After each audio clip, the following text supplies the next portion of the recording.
చూసిండ్రా ఈసారి ఎసోంటి fighting చేసిండ్రో. IT మంత్రి శ్రీధర్ బాబు బాడీ గార్డులను కొట్టిండ్రు, కింద పడేసి పిడుగుద్దులు గుద్దేతందుకు చూసిండ్రు.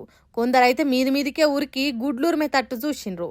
ఏమన్నా ఎక్కువ తక్కువ మాట్లాడితే పొట్టు పొట్టు కొడతామన్నట్టు చేసిండ్రు.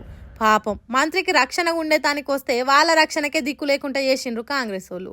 కాంగ్రెస్ పార్టీల గ్రూప్ రాజకీయాలల్లా వాళ్ళకు వాళ్ళే కొట్టుకున్నట్ల ఏం కిక్కు ఉంటలేదు అనుకున్నారో ఏమో, ఈసారి ఏకంగా సెక్యూరిటీ మీద దాడికి దిగబడ్డారు. మరి ఎట్లొచ్చిందో ఏం పాడో లొల్లి కానీ నందిగామ మాజీ ఎంపీటీసీకి ఆ బాడీగార్డ్ మీద కోపం సర్రున వచ్చిందట. ఆవేశంతో పోయి కింద పడేటట్టు నెట్టేసి ఇష్టం ఉన్నట్టు తిట్టి ఆగం చేసిండట. రంగారెడ్డి జిల్లా షాద్నగర్ నియోజకవర్గం నందిగామ మండల సెంటర్ల నాట్రో ట్రస్ట్ అనేటోళ్ళు అంగన్వాడీ బిల్డింగ్ కట్టిర్రట. ఆగో దాన్ని రిబ్బన కత్తిరించి షురువు చేసేటానికి మంత్రి గారిని రమ్మన్నారట. ఆడికి పోయిన శ్రీధర్ బాబు తన బాడీ గార్డులతోని పోతే ఇగో గిట్ల చేసిండ్రు కాంగ్రెస్ పార్టీ కార్యకర్తలు. కనీసం మంత్రి గారు కూడా అట్లా ఎందుకు చేస్తున్నారు? కాంగ్రెస్ పార్టీ కార్యకర్తలు అంటే క్రమశిక్షణకు మారిపోయారు అన్నట్టు ఉండాలి అని చెప్తలేడు.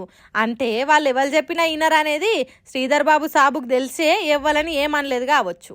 ఇగో గిట్లా జరిగింది అంగన్వాడీ మేడను షురూ చేసే కార్యం. కాంగ్రెస్ పార్టీ కార్యకర్తల మజాక అన్నట్టు చేసిండ్రు. ఏందో ఏమో ఈ లొల్లిలు.